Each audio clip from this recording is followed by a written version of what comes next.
Ayan, magkakaroon po siya ng problema. Magkakaroon po siya ng problema. Mag-iisip siya kung ano ang gagawin niya.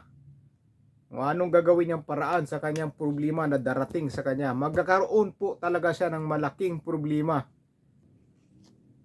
So ayan, dito, gagantihan po siya. Mapaghigantihan po si Dilima dito. May gaganti po sa kanya. May gaganti po. Tapos, delikado sa dito. Delikado sa dito. Dahil yung mga binabanatan daw niya ay babawi sa kanya. Babawi po talaga sa kanya. At baka ito yung magkakaroon siya ng malaking problema. Babawi sa kanya yung mga binabanatan niya, sinisiraan niya, at isa na yan si VP Sara Duterte. Yan. Magkakaroon po talaga siya ng pananagutan. May isang babae na babawi sa kanya at magkakaroon po siya talaga ng pananagutan sa kanyang mga ginagawa. Siguro yung isang babae na to, pinabayaan lang po siya. Pinabayaan lang po siya ng babaeng ito. Walang iba po to kundi si VP Sara Duterte. Pinabayaan lang po siya sa kanyang ginagawa ngayon. Iniipon lang po yan kung sa baga ni VP Sara Duterte yung lahat ng mga sinasabi ni Madam tungkol sa mga Duterte. Iniipon yan. Pero pagdating ng panahon ay ibubuhos ni VP Sara Duterte yan sa kanya. Pabalik sa kanya yung mga paninira o mga sinasabi niya, kung paninira ba yun o pagbibintang ba yun, ibabalik ni VP Sara Duterte sa kanya pagdating sa panahon.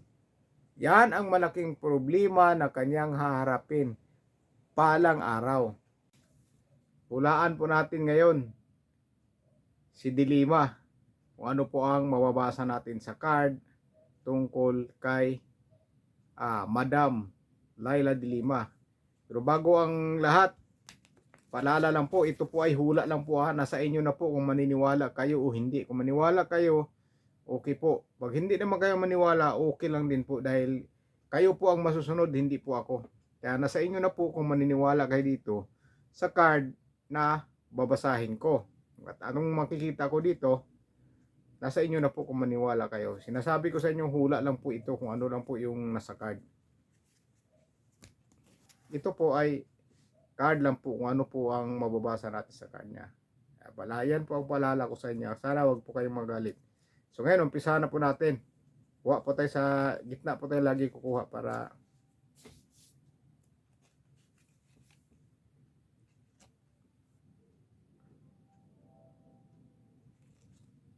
yung unang card po niya ay sinasabi dito, nagdesisyon lang po si Dilima na hindi pinag-aralan. Ayan o. Nagdesisyon siya na nagdesisyon siya pero hindi niya pinag-aralan. Kung sa baga, nagsasalita siya pero hindi niya pinag-aralan kung talagang ano po ang punto ng kanyang mga sinasabi. Ito po yung unang card. Sasalita lang nagsasalita, hindi niya iniisip kung ano po talaga ang punto niya sa kanyang mga sinasabi. Hindi po pinag-aralan. Hindi po muna niya iniisip. Yan po unang card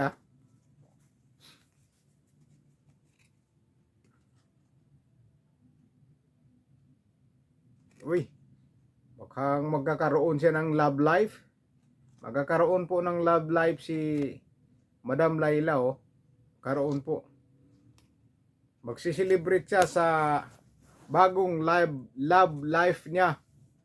Mukhang pumapag-ibig po si Madam dito sa card na to. Pumapag-ibig na po siya.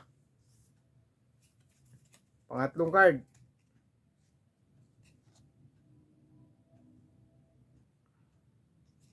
Yan. Kaso dito sa pangatlong card, nagkakaroon po siya dito ng mga mali. Mga mali po talaga. Failure.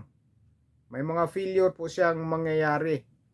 O may mga failure po na mangyayari sa kanyang mga desisyon. Kung sa baga, may mga gagawin siya o ginagawa pa lang niya na hindi po siya magtatagumpay. Hindi po magtatagumpay kung ano po ang kanyang mga plano. Kung ano po ang iniisip niya mga plano o gagawing plano, hindi po siya magtatagumpay. Pangatlong card po yan, ha. Pero at least mga pag-ibig na. Yan. Dito, hindi po niya kinukontrol yung sarili niya. Basta banat lang ng banat, salita lang salita, hindi niya kinukontrol. Kung sa baga, hindi niya talaga iniisip eh. Walang control sa sarili. Desisyon lang na desisyon, pero hindi niya talaga iniisip kung ano ba talaga yung mga desisyon niya. Kung sa baga, kulang sa control sa sarili ba. Basta na lang bitaw ng bitaw, salita ng salita, pero wala naman, walang patutunguhan. Hindi kinukontrol sa sarili, basta na lang salita ng salita. Banat ang banat ng ibang mga politiko.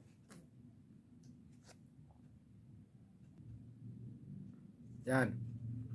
Mahina po talaga, mahina po yung mga desisyon niya, yung mga ginagawa niya, mahina po. Walang mga matitibay, hindi kasi pinag-iisipan o hindi pinag-aralan, basta gawa lang ng gawa. Kaya hindi po talaga siya tatagumpay sa kanyang mga plano. Dahil dito sa panglimang card, wala talaga siya dito. Mahina po talaga. Kulang po siya sa kulang sa lakas o kulang sa mga ebidensya kung ano man mga binibintang niya. Lalong-lalo na kay VP Sara Duterte, salita siya ng salita pero kulang siya sa ebidensya. Wala siyang ebidensya kundi puro salita lang. Sapagkat yan sinasabi na kulang sa kontrol sa sarili. Salita ng salita pero kulang naman sa ebidensya. Paninira ng paninira pero kulang naman sa ebidensya. 'Di ba? Yung bunganga mabilis magsalita pero yung ebidensya dapat kasunod yan. Pero kulang sa ebidensya. Basta banat lang ng banat na kailang mga kalaban.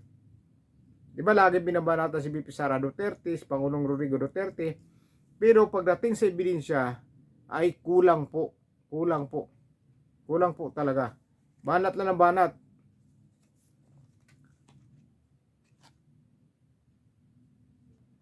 Yan. Magkakaroon ng maganda si Dilima sa kanyang pamilya. Magkakaroon ng happiness sa kanyang pamilya. Kaya siguro magkakaroon siya ng kaligayahan tungkol sa pamilya niya o sa buhay niya dahil magkakaroon po siya ng love life. Kaya maging masaya din po siya. Magkakaroon siya ng love life. Kung mahilig sa love life si Madam. Yan.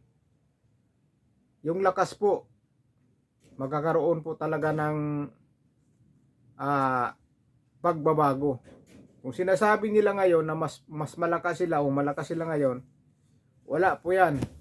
Kabaliktaran po yan sa katotohanan. Kabaliktaran po yung mga sinasabi nila na napakarami nilang supporters o sumusunod sa kanila o naniwala sa kanila, pero kabaliktaran po yan. Malakas lang po sila sa salita pero kulang po sa gawa. Kulang sa gawa. Puro salita, kulang sa gawa. Yan po.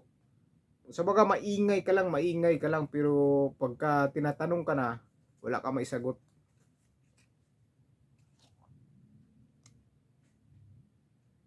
Yan po ang card niya. Magkakaroon siya ng malaking problema. Kaya yan ang dapat niyang pag-isipin pag dumating na po sa kanya. Malaking problema po yan darating sa kanya. Ano kaya yon? Ayan. Magkakaroon po siya ng problema. Mag-iisip siya kung ano ang gagawin niya. Kung anong gagawin niyang paraan sa kanyang problema na darating sa kanya. Magkakaroon po talaga siya ng malaking problema. So ayan. Dito, gagantihan po siya. Mapaghigantihan po si Dilima dito. May gaganti po sa kanya. May gaganti po. Tapos, delikado sa dito. Delikado sa dito. Dahil yung mga binabanatan daw niya ay babawi sa kanya. Babawi po talaga sa kanya. At baka ito yung magkakaroon siya ng malaking problema. Babawi sa kanya yung mga binabanatan niya, sinisiraan niya, at isa na yan si VP Sara Duterte. Darating ang panahon na magkakaroon ng problema si Dilima. Dahil yung mga binabanatan niya na wala sang pigil, banat lang ng banat, gaganti na po sa kanya. Baka naman mabalik siya na sa abroad.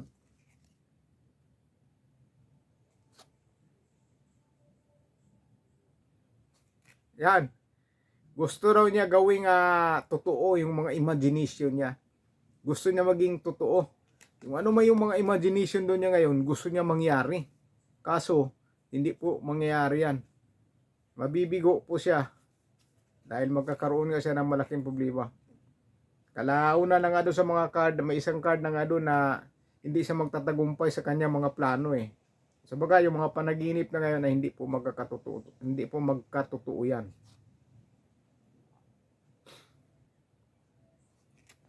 Yan mga talaga. Ayan hindi talaga pinaghandaan yung ano man ang mga ginagawa. Hindi niya pinaghandaan. Dire-diretso lang.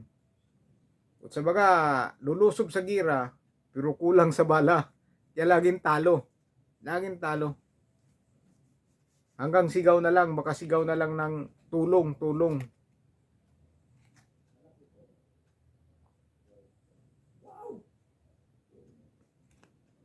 Ba dito, maghanap siya na makaka-recover siya na magkakaroon siya ng bagong kaalyado o bagong grupo na magiging kakampi niya. Dahil siguro humihina na. Kaya ngayon naghanap siya ng mga kakampi para madagdagan yung kung ano man yung mga sino mang naniniwala diyan sa kanya. Naghahanap pa siya na kakampi sa kanya. O di ba? Mahina.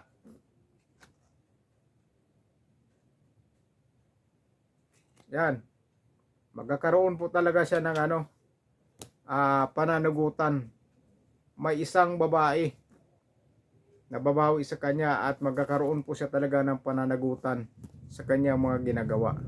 Siguro yung isang babae na to, pinabayaan lang po siya. Pinabayaan lang po siya ng babaeng ito. Walang iba po to kundi si VP Sara Duterte. Pinabayaan lang po siya sa kanyang ginagawa ngayon. Iniipon lang po yan kung sa baga ni VP Sara Duterte.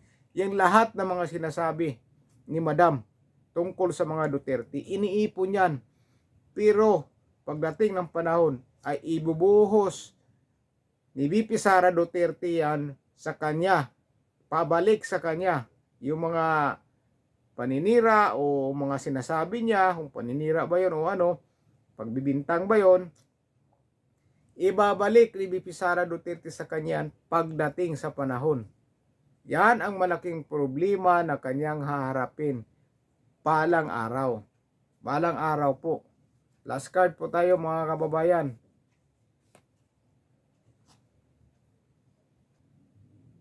Yan, sinasabi dito na siya, mag-ingat.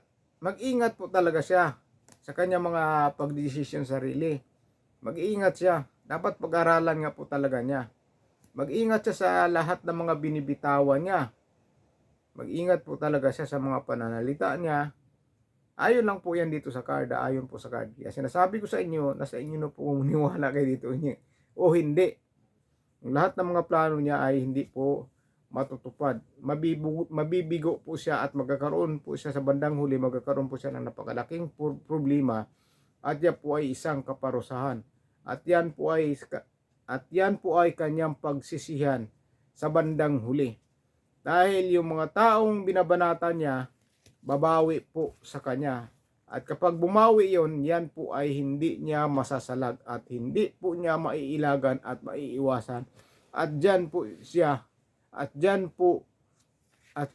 siya magdurusa at magkaroon po talaga ng malaking problema. Ayun lang po yan sa card. So ganun lang po. Maraming salamat po sa panonood nyo. Ingat po kayo.